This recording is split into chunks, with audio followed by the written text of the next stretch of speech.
Hey guys, welcome back to my channel. ಹೇಗಿದ್ದೀರಾ ಎಲ್ಲರೂ? Hope ಎಲ್ಲರೂ ಕೂಡ ಚೆನ್ನಾಗಿದ್ದೀರಾ ಅಂತ. ನಾನು ಕೂಡ ಸೂಪರ್ ಆಗಿದ್ದೀನಿ. ಸೊ ತುಂಬ ದಿವಸ ಆಯಿತು ವೀಡಿಯೋಸ್ ಹಾಕೋದು, ಯಾಕೆಂದರೆ ನನಗೆ ಸ್ವಲ್ಪ ಹುಷಾರಿಲ್ಲ. ಹಾಗೆ ನನ್ನ ವಾಯ್ಸ್ ಕೂಡ ಹೋಗಿದೆ, ಅಡ್ಜಸ್ಟ್ ಮಾಡ್ಕೊಳ್ಳಿ. ವಾಯ್ಸ್ ಕರೆಕ್ಟ್ ಆಗಿಲ್ಲ, ಆದರೂ ಕೂಡ ವೀಡಿಯೋಸಲ್ಲಿತ್ತು, ಸೊ ಅಪ್ಲೋಡ್ ಮಾಡೋಣ ಅಂತ. ಹಾಗೆ ಇವತ್ತಿನ ರೆಸಿಪಿ ಏನಂದರೆ, ಇವಾಗಿನ ಟ್ರೆಂಡ್ ಆಗಿರೋ ಇನ್ಸ್ಟಾಗ್ರಾಮಲ್ಲಿ ವೈರಲ್ ಆಗಿರೋ ದುಬೈ ಇಫಾ ಚಿಕನ್ ರೆಸಿಪಿ. ಸೊ ಅದನ್ನು ಯಾವ ಥರ ಮಾಡೋದು ಅಂತ ನೋಡೋಣ. ಅದಕ್ಕಾಗಿ ನಾನು 2 ಟೇಬಲ್ ಸ್ಪೂನಷ್ಟು ಕಬಾಬ್ ಪುಡಿ, ಹಾಗೆ ಅರ್ಧ tea spoon chilli powder, 1/4 tea spoon ಅರಿಶಿನ ಹುಡಿ, 1/4 ಟೀ ಸ್ಪೂನ್ ಗರಂ ಮಸಾಲ, ಅರ್ಧ ಧನಿಯಾ ಹುಡಿ, ಅರ್ಧ ಟೀ ಸ್ಪೂನಷ್ಟು ಜೀರಿಗೆ ಹುಡಿ, 1/4 ಟೀ ಸ್ಪೂನಷ್ಟು ಸೋಂಪು ಪೌಡರ್, ರುಚಿಗೆ ಬೇಕಾದಷ್ಟು ಉಪ್ಪು, ಇದನ್ನೆಲ್ಲ ತೆಗೆದಿಟ್ಟಿದ್ದೀನಿ. ಆದಮೇಲೆ ನಾನಿವಾಗ ದೊಡ್ಡ ದೊಡ್ಡ ಪೀಸ್ ಹಾಕ್ತಾ ಇದ್ದೇನೆ. ಚಿಕನು 500 ಗ್ರಾಮಷ್ಟು ಚಿಕನ್ ಇದೆ. ನಿಮ್ಗೆ ಬೇಕಿದ್ರೆ ಸಣ್ಣದು ಕೂಡ ಹಾಕ್ತದೆ. ಇದನ್ನು ಸ್ವಲ್ಪ ಮಸಾಲ ಹಾಕುವಾಗ ಆಕ್ಚಡಿ ಬೇರೆ ಟೈಪಲ್ಲಿ ಕೂಡ ನನ್ನದೇ ಆದ ಒಂದು ರೀತಿಯಲ್ಲಿ ಮಾಡ್ತಾ ಇದ್ದೇನೆ. ಹಾಗೆ ಒಂದು 2 ಲೆಮನನ್ನು ಸ್ಕ್ವೀಸ್ ಮಾಡಿ ನಾನು ನೀರನ್ನು ತೆಗೆದಿಟ್ಟಿದ್ದೆ. ಸೊ ಅದನ್ನೆಲ್ಲ ಇವಾಗ ಒಟ್ಟಿಗೆ ಹಾಕಿ ನಾನು ಮಿಕ್ಸ್ ಮಾಡ್ತಾ ಇದ್ದೀನಿ, ಕಲಿಸಿಡ್ತಾ ಇದ್ದೀನಿ. ಹಾಗೆ 1 ಟೇಬಲ್ ಸ್ಪೂನಷ್ಟು ಜಿಂಜರ್ ಗಾರ್ಲಿಕ್ ಪೇಸ್ಟ್ ಹಾಕಿ ಚೆನ್ನಾಗಿ ಮಿಕ್ಸ್ ಮಾಡಿ, ಬೇಕಿದ್ದರೆ ರೆಡ್ ಚಿಲ್ಲಿ ಕಲರ್ ಕೂಡ ಹಾಕ್ಬೋದು, ನಾನು ಹಾಕ್ತಾಯಿಲ್ಲ. ಸೊ ಇದನ್ನು ಚೆಂದ ಕಲಸಿ ಆದಮೇಲೆ ನಾವು ನಮ್ಮ ಚಿಕನ್ ಉಂಟಲ್ವ ಅದಕ್ಕೆ ಇದನ್ನು ಹಾಕಬೇಕು. ಎಲ್ಲ ಕಡೆ ಮಸಾಲ ಹಿಡಿಯೋ ಥರ ನಾವು ಹಾಕಬೇಕು. ಜಾಸ್ತಿ ನೀರನ್ನು ಹಾಕ್ಲಿಕ್ಕೆ ಹೋಗಬೇಡಿ, ನೀರು ಹಾಕಿದರೆ ಅದು ನೀರಾಗುತ್ತೆ. ಸೊ ಹಾಗೆ ಇವಾಗ ಇದೇ ಮಸಾಲ 500 ಗ್ರಾಮ್ ಚಿಕನಿಗೆ ಸಾಕಾಗ್ತದೆ, ಜಾಸ್ತಿ ಏನೂ ಬೇಕಾಗಿಲ್ಲ. ಸೊ ಇವಾಗ ನೋಡಿ ರೆಡಿ ಆಯಿತು. ಇದನ್ನು ಮಿನಿಮಮ್ ಅಂದರೆ 1 ಅವರ್ ಅಂತೂ ನಾವು ಫ್ರಿಜ್ಜಲ್ಲಿ ಇಡಬೇಕು ಮಸಾಲ ಹಾಕಿ. ಓಕೆ, ಇದಕ್ಕೆ ನಾವು ಇನ್ನು ಬೇಕಾದ ಸಾಸ್ ಉಂಟಲ್ವ ಅದನ್ನು ಕೂಡ ರೆಡಿ ಮಾಡಬೇಕು.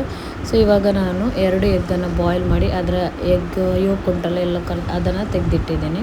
ಅದ ನಂತರ 1/4 ಕಪ್ಪಷ್ಟು ಆಯಿಲ್, ನಿಮ್ಮ ಹತ್ರ ಆಲಿವ್ ಆಯಿಲ್ ಇದ್ದರೆ ಅದನ್ನು ಹಾಕ್ಬೋದು, ನಾನಿಲ್ಲಿ ಸನ್ಫ್ಲವರ್ ಆಯಿಲ್ ಹಾಕ್ತಾಯಿದ್ದೇನೆ.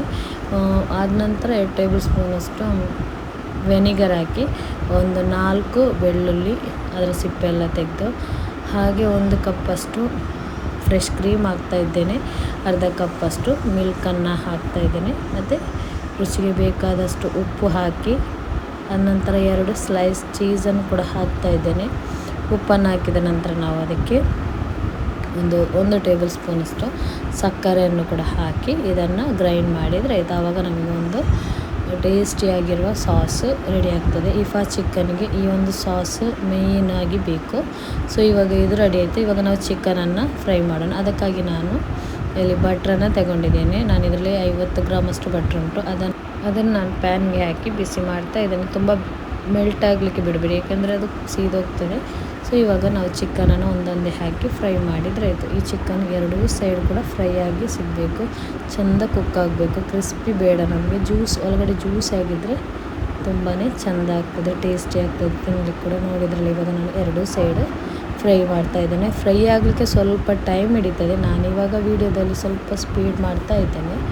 ಸೊ ಇವಾಗ ಚಿಕನನ್ನು ಮತ್ತೊಂದು ಸೈಡ್ಗೆ ನಾನು ಉಲ್ಟ ಮಾಡಿ ಹಾಕಿ, ಆದ ನಂತರ ಅದು ಚಿಕನ್ ಕುಕ್ ಆಗಿದೆ. ಸೊ ಇವಾಗ ಸಾಸ್ ಉಂಟಲ್ವ ಅದನ್ನು ಅದರ ಮೇಲ್ಗಡೆ ಹಾಕ್ತಾಯಿದ್ದೇನೆ. ಬೇಕಿದ್ರೆ ಸ್ವಲ್ಪ ನಮಗೆ ಸೈಡಲ್ಲಿ ತೆಗೆದಿಡ್ಬೋದು, ಮತ್ತು ನಮಗೆ ತಿನ್ನುವಾಗ ಡಿಪ್ ಮಾಡಲಿಕ್ಕೆ ತಿನ್ನಲಿಕ್ಕೆ. ಸೊ ಇವಾಗ ನೋಡಿ ಟೇಸ್ಟಿಯಾಗಿರೋ ಒಂದು ಇಫಾ ಚಿಕನ್ ರೆಡಿ ಆಯಿತು. ಈ ಕ್ರೀಮನ್ನು ಹಾಕಿ ಒಂದು 5 ನಿಮಿಷ ಮುಚ್ಚಳ ಮುಚ್ಚಿ ನಾವು ಸ್ವಲ್ಪ ಹೊತ್ತು ಬಾಯ್ಲ್ ಆಗೋಕ್ಕೆ ಬಿಟ್ಟರೆ ಅದರ ಮಸಾಲ ಕ್ರೀಮೆಲ್ಲ ಅದಕ್ಕೆ ಚೆಂದ ಎಳ್ದು ಬಿಡ್ತದೆ. ಇವಾಗ ಚಿಕನ್ ರೆಡಿ ಆಯಿತು, ಇಫಾ ಚಿಕನ್ ರೆಡಿ ಆಯಿತು.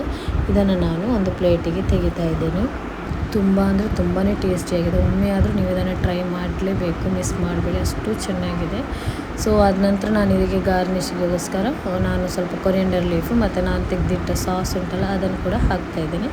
ಇವಾಗ ನೋಡಿ ತುಂಬ ಟೇಸ್ಟಿಯಾಗಿರುವ ದುಬೈ ವೈರಲ್ ಚಿಕನ್ ಇಫಾ ಚಿಕನ್ ರೆಡಿ ಆಯಿತು. ಸೊ ನೀವು ಕೂಡ ಇದನ್ನು ಟ್ರೈ ಮಾಡಿ, ಮಸ್ತಾಗಿ ಟ್ರೈ ಮಾಡಿ, ತುಂಬಾ ಚೆನ್ನಾಗಿ ಆಗ್ತದೆ. ಸೊ ಇವತ್ತಿನ ನನ್ನ ರೆಸಿಪಿ ನಿಮ್ಗೆ ಇಷ್ಟ ಆಗಿದ್ದರೆ ಪ್ಲೀಸ್ ಸಬ್ಸ್ಕ್ರೈಬ್ ಮಾಡಿ, ಹಾಗೆಯೇ ಫ್ಯಾಮಿಲಿ ಫ್ರೆಂಡ್ಸಿಗೆ ಕೂಡ ಶೇರ್ ಮಾಡಲಿಕ್ಕೆ ಮರಿಬೇಡಿ.